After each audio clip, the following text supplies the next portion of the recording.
All right, John Smartt is the founder of and operated New School Aikido for almost 3 decades now in Stockton, California.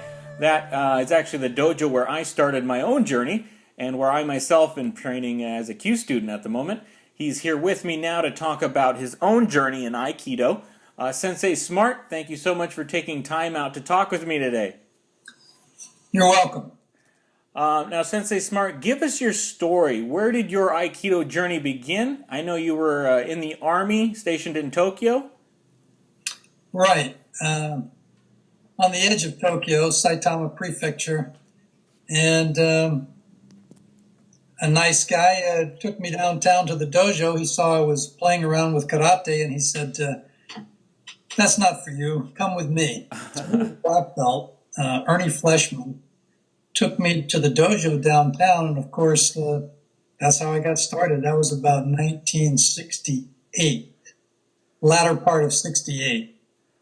That was a long time ago, and it started from there, and you eventually you got your black belt and eventually became an instructor, is that correct? Yes. Now, in 1975, I have in your bio here, you were awarded a teacher certification by Michio Hikitsuchi-sensei. Yes. In an earlier interview with Linda Holiday, I asked her the same question. What was it like training under Hikitsuchi-sensei? It was refreshing after being in Tokyo. Yeah, what would you say he was like? I mean, compared to other teachers you've Well, experienced? the thing I find with Hikitsuchi is he had he had a very clear energy and he expressed love without any holdback or softness or without making it anything but clear. He had a pretty old world style of martial arts background, and that came through, but with no harshness or meanness, no bully attitude, all the things that you find so often among advanced players in any martial art and even Aikido. No hidden agenda to prove anything to you or to anyone else. So it was very refreshing. Right. And you studied with him, and you also were a student of Zen and Katsugen Undo. Can you tell us what that is and talk about it? Katsugen Endo was discovered and developed by Noguchi Haruchika. He also founded the Seitai Kyokai in Tokyo, where he did healings. But the Katsugen Undo part is a spontaneous response to anything that is off in the body. That's about all I can tell you about it. It's an art that costs $12 a year to practice. If you want a treatment from him, that costs $30 or $40 a pop. Right. Periodically, he would quit doing treatments because people were not doing Katsugen Undo, which he felt was the primary thing a person should learn, the self-healing technique, and that his treatments were to help you go deeper into the process of self-healing. They weren't there to take care of you so you could go and do foolish stuff. Right. No, that's interesting. So not just a background in Aikido, but in kind of these kind of healing arts or practices, if you will. Well, in a sense, Katsugen Undo is the internal version of Aikido, or you could say Aikido is the external version of Katsugen Undo in terms of the way energy works. All right. Well, that's really interesting. Now, say there's somebody listening, they're hearing about Aikido for the first time. How would you, in all your experience, describe Aikido as a martial art to somebody who's never heard of Aikido? Well, technically, it's not a martial art. O-sensei referred to it as true martial art, and he made that distinction for an important reason. If it's a martial art, you're involved in the tactics of defeating the other person. If it's self-defense, which could also be in the martial arts category, you're invested in defending against the attacks of the other person. Since true Budo, true martial arts, as O-sensei defined it, has no attack and no defense, it can't be a martial art. There's no attacking and no defending in Aikido. I'm just saying this to clear up the background. I will talk about how it displays itself or functions as a martial art, even though it isn't one. Right. A very interesting concept. Right. You know, people think of martial arts as a self-defense, or these days, I mean, typically as a fighting system, and people have that mindset. Well, martial arts are. That's true. Martial arts are fighting systems, and that's why Aikido is not part of that. Yeah. Now, to someone who's never done anything like this, it depends what they're looking for. Aikido functions beautifully as self-defense when we don't address it in that way. Right, and you talk about blending energy with attacks and that sort of thing. Is Aikido, well, kind of what you're talking about, is Aikido just an accumulation of a set of self-defense techniques? You seem to obviously talk about it as though it's not just that, or even if it's that at all, or is it? No, something it's not. more? Yeah, it's not that. You know that there's a process, it's called the dialectic, where incremental changes that are quantitative eventually result in a qualitative change. So you could say that O-sensei studied many martial arts and incrementally made progress along the way until he had a transformation. Now, the transformation would be analogous to Einstein's transformation from Newtonian physics to the theory of relativity. It's a leap, and that leap created fresh techniques. They're similar to things from the past, but they're fundamentally different, partly because of the motivation that's involved in the techniques, or the motivation behind the techniques, I should say. Right. So it's not an accumulation at all. It's a unique engagement of what appears to be violent intent or violent attack. It's a unique engagement of that situation through O-sensei's revelation about love. Right, certainly in how you read an attack or necessarily coming at you and you're not necessarily fighting with it. Now, when you started New School Aikido Dojo in California, you said you devised a program more suited, as you put it, for the more violent society here in the U.S. You trained in Japan, then you came here and brought us to New School Aikido. Can you talk about that? Talk about how you kind of made it more suitable for the violent society here in the U.S., as you put it. Right. In Japan, when I was there, there's no street violence.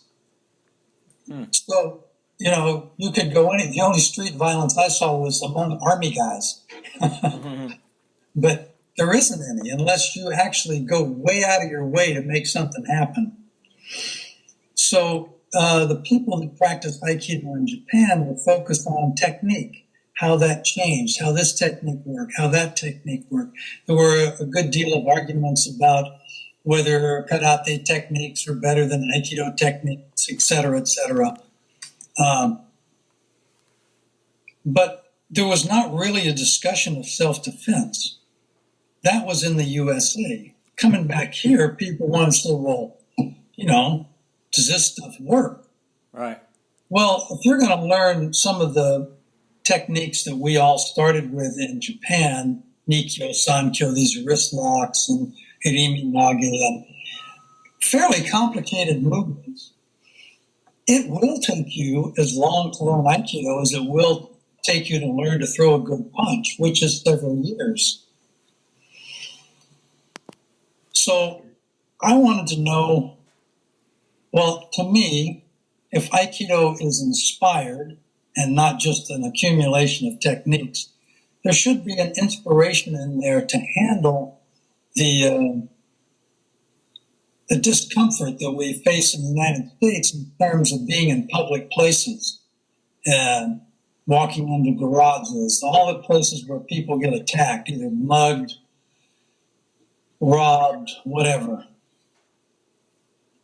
So my investigation led me to Soumya Toshi as the linchpin of the whole system, and that's based on a certain type of footwork that you can see in almost every Aikido technique. And if you look at other systems, Sistema, Karate, Judo, you'll see the same footwork. Now, I put that together with the notion that of not fighting. And that developed the three-man attack rondori just using the one technique, Soumya Toshi. Right. Now, doing that, I could get a person to a, pretty decent level, let's say a civilian level of self-defense in 12 weeks, and sometimes less. I say civilian level because for fighters that are engaged in fighting and what fight wins over what fight, this is inappropriate. This is appropriate for Joe and Jane Smith, who are not interested in life learning how to fight or how to handle other fighters or anything like that, but they want to know how to handle predators and intimidate them. And typically, intimidators and predators are not really skillful fighters. They just threaten you, get you scared, and then they can club you, beat you down. So a thing like Soumya Toshi is completely suitable for, I'd say, 90% of the population. And those that like to fight, they want to do other things. So this doesn't suit them. So that's what I developed. And I did that. The Soumya Toshi comes out of the Aikido techniques. But primarily, you have to maintain the mindset of not fighting, not engaging other people as enemies, and working from your core and not from your external visual to mental input. Right, and you try to have the students learn. I mean, you talk about this one technique, Soumya Toshi, that you base it around, from obviously different attacks so they can adapt to whatever situation comes at them, so they can put themselves in the right place to where they can, Soumya Toshi being a throw that end up on the ground when it's performed. But you want the student to be comfortable have it as a reflex inside them by the time they're done learning it. Right. The theory, and it's important to maintain this, the theory is that it is perfectly natural for you to take care of yourself. And that means if someone invades your space, it's very natural for you to react to that.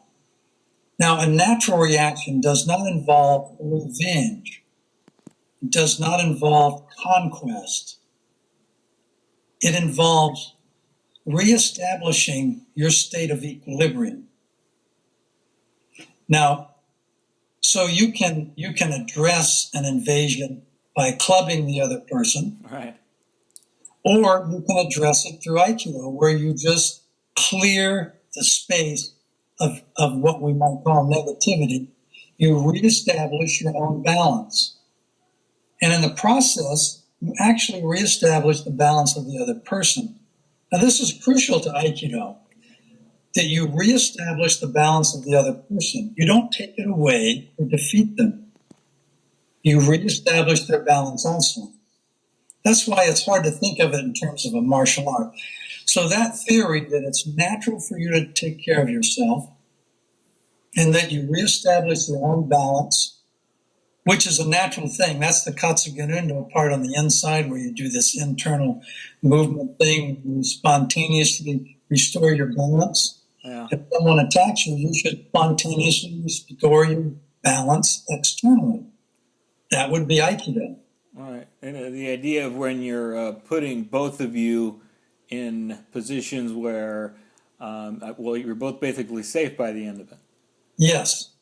Now, of course, in the dojo we learn ukemi, and I mean, how likely is it that if you were to do, say, the Soumya Toshi technique, if you were attacked and you're on the pavement and the other person, of course, hasn't learned any ukemi, is this something that would they'd be safe not having knowing how to fall, or obviously they might get injured when the technique's performed on them, but is it to minimize it or eliminate it completely? The feedback I've gotten from the police primarily, who I've trained and understand the principle of Aikido, they throw people hard. But when they use Aikido, the person isn't hurt. That may sound strange, but there's an intentionality factor and there's an energy factor that make all the difference in terms of whether a person gets injured or not. Right. So, to the surprise of my student, they said, geez, the guys fell just like in class. Might be used to kind of guiding them to the floor like that. Or I don't know, maybe they just do it like well, as a reaction. Believe me, they weren't guiding them to the floor when they were operating as police officers. All right. Now you've worked. I was going to say you've worked with law enforcement and I think fire department. Was it here in Stockton? Well, not directly. These are people that have come to Aikido That have been in law enforcement from those fields. Right. But I've never actually worked in the police department or the fire department. Right. So the people that would ask, does Aikido work as to protect yourself? It would say it works quite well since you've trained law enforcement officers and they've given you the feedback for that. Right, it works.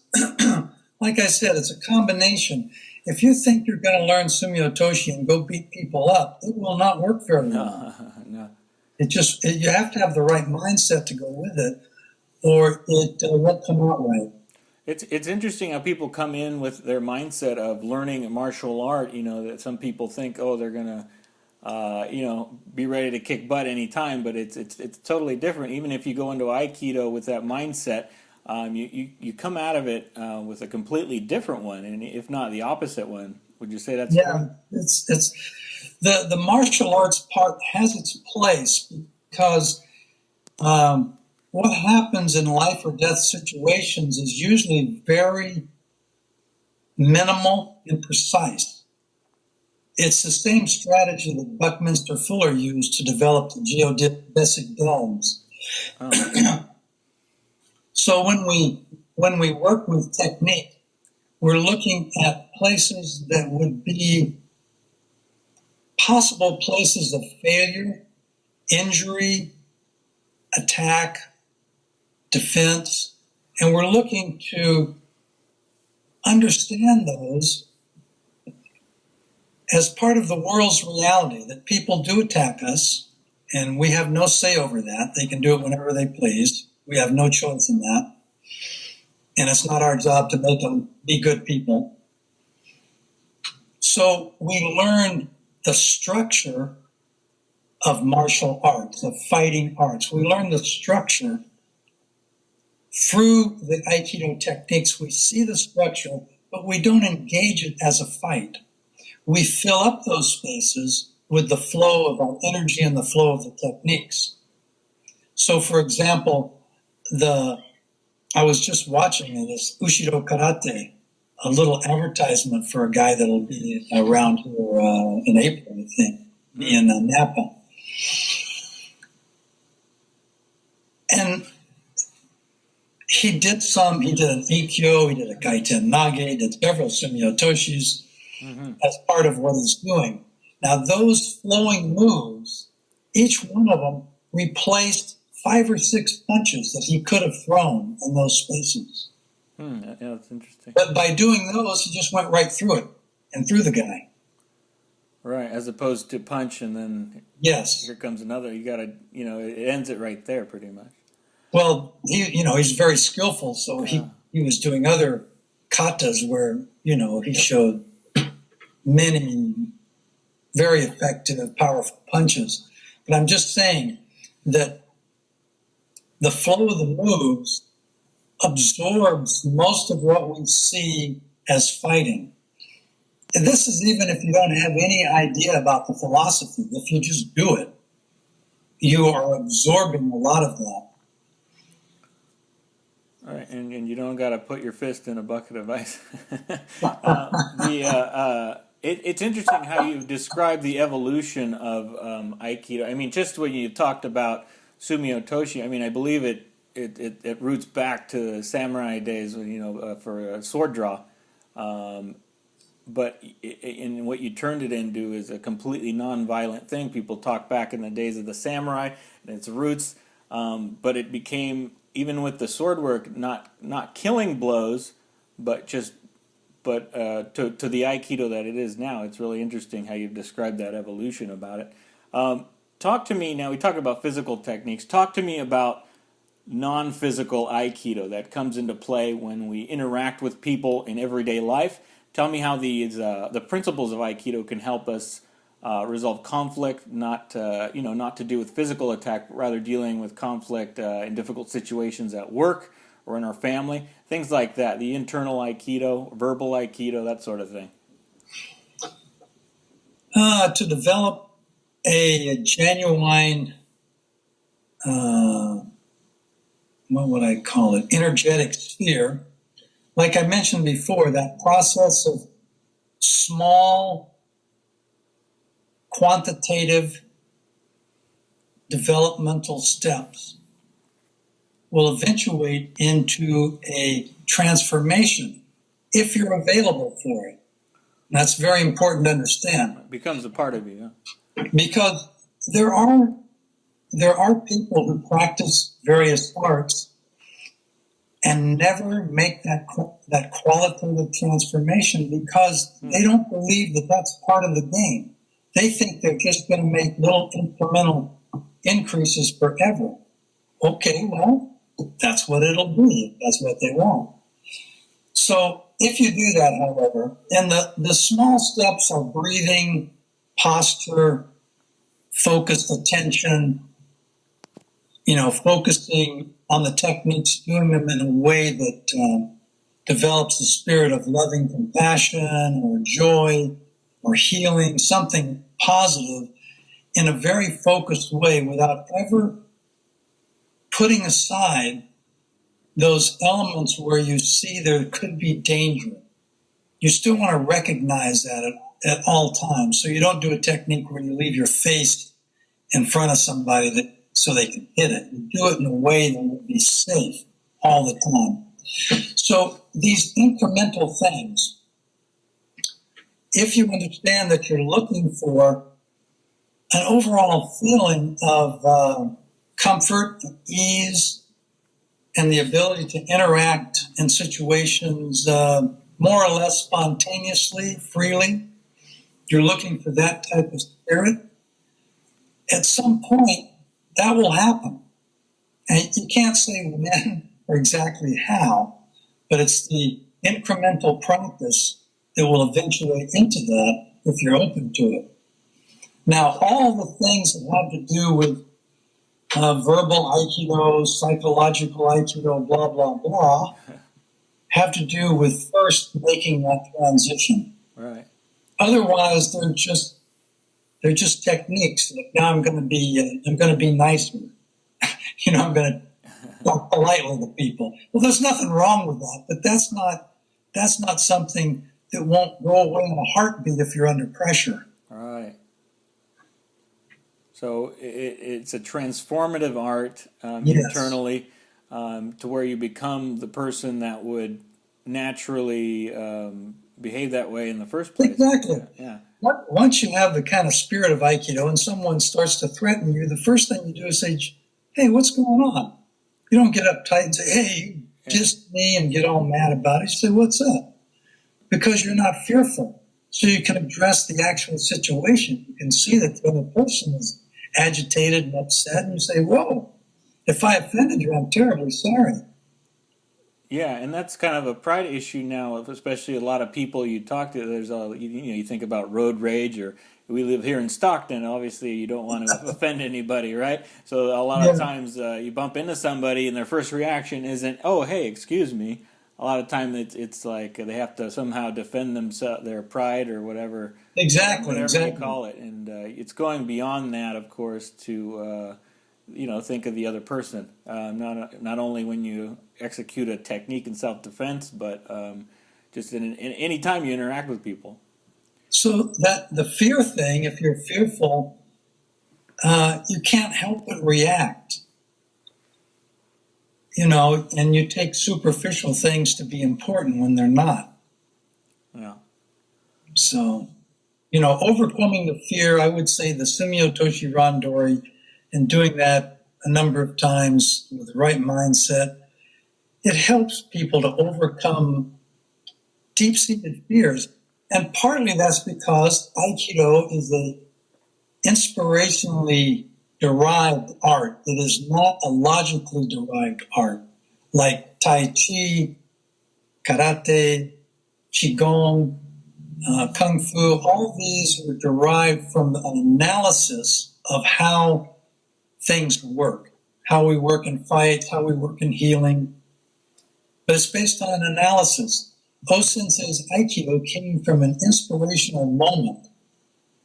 And then he was able to continue that inspiration. Don't get me wrong, it still took him 25 years to clear it up from his 1925 revelation to his 1940s revelation and his post-war work. So there was still work to be done, but basically it is an art based on a revelation. Well, when you practice it, you begin to partake of this deep sense that there is safety and comfort in the universe. Yeah, no, it's really interesting. I'm enjoying exploring this aspect of Aikido with you. Is there now? That being said, is there a certain type of person that comes to train Aikido? Often called pacifist. I mean, are they starting out that way, or is there a certain type of No, person that comes to you? I don't know about that one. I haven't been in the outreach part of it for a while now. But, my student body before was mostly middle class people. A lot of them, one guy, I forget his name right now. I said, "Why'd you start Aikido?" He says, "Well, every 4 or 5 years, I decide to do something entirely different." So started Aikido. So there's that group of people, kind of adventurers.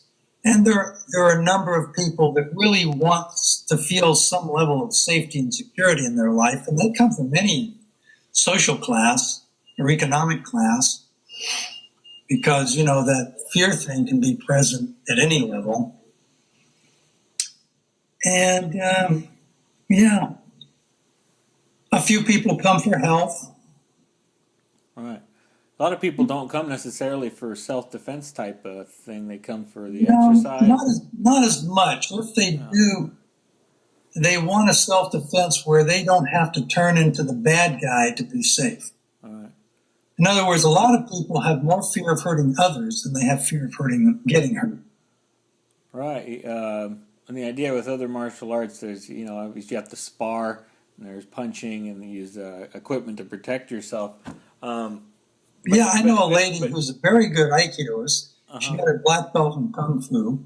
She had to spar. She thought, oh, goody, I'm going to learn to spar. She got all ready. First time she hit somebody, she started crying. Right. I mean, she just couldn't do it. She's not going to hit people. And I'm going to bet that when she punched that person, she wasn't actually trying to hurt them, and she wasn't coming full force up. It's that issue of when you practice, you can't fake the violence there. Right, exactly. Yeah. So even when you're sparring, I mean, you're not.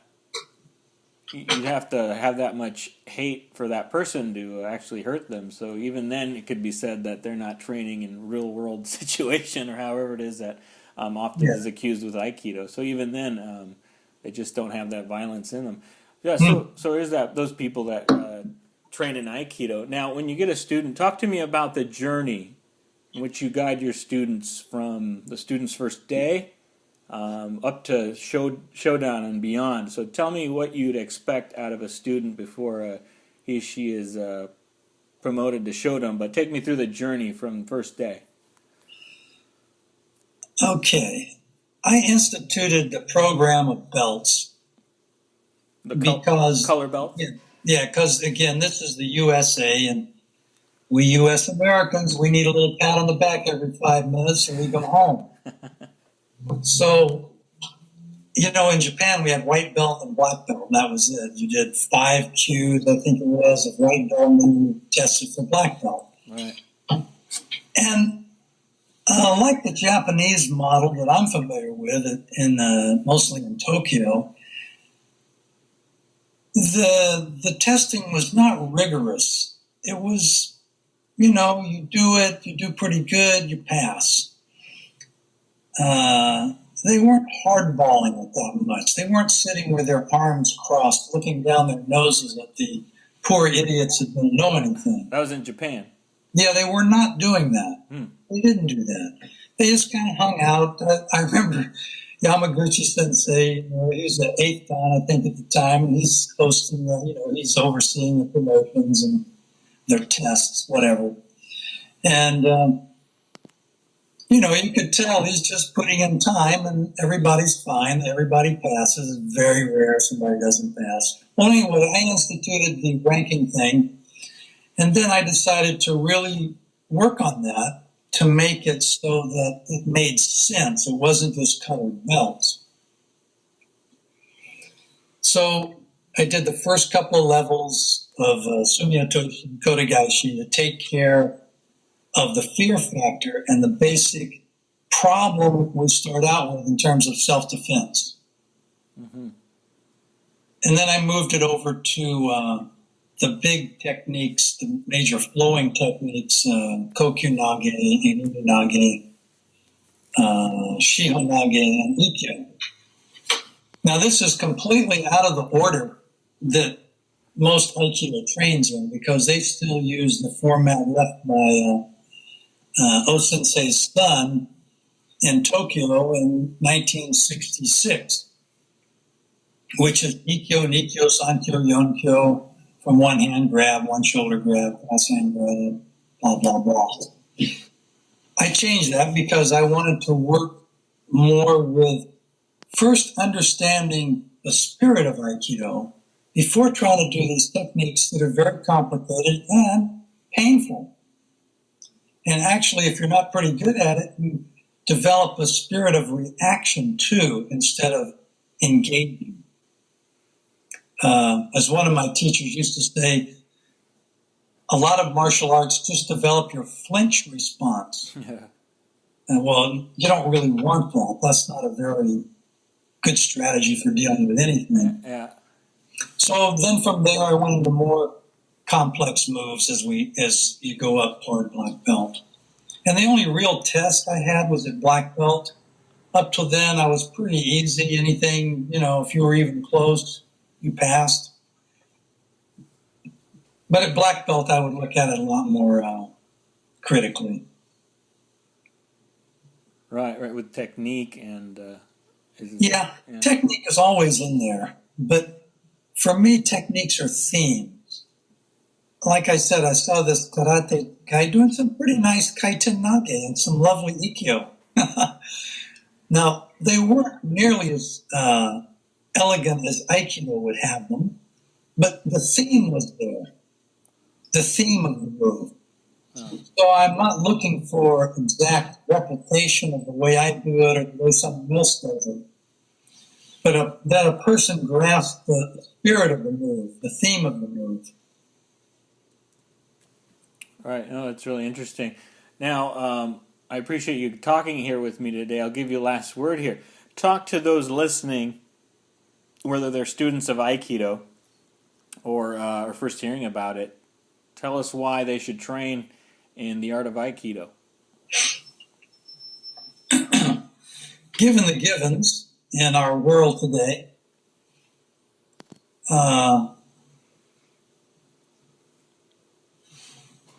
and the fact that as average citizens we have very little say in anything, the one avenue that is still open to us at all times is to develop a coherent self and a strength of interior character.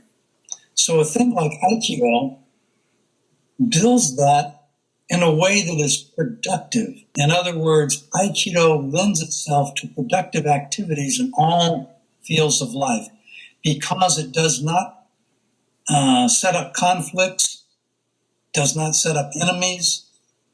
It sets your mind in a direction of resolving things so that everyone comes out okay. Well, that's a very powerful thing to develop. I don't care what field of life you're in. That's something that is totally worthwhile. A black belt in Aikido is actually more valuable for a person than a bachelor's degree. It's really true.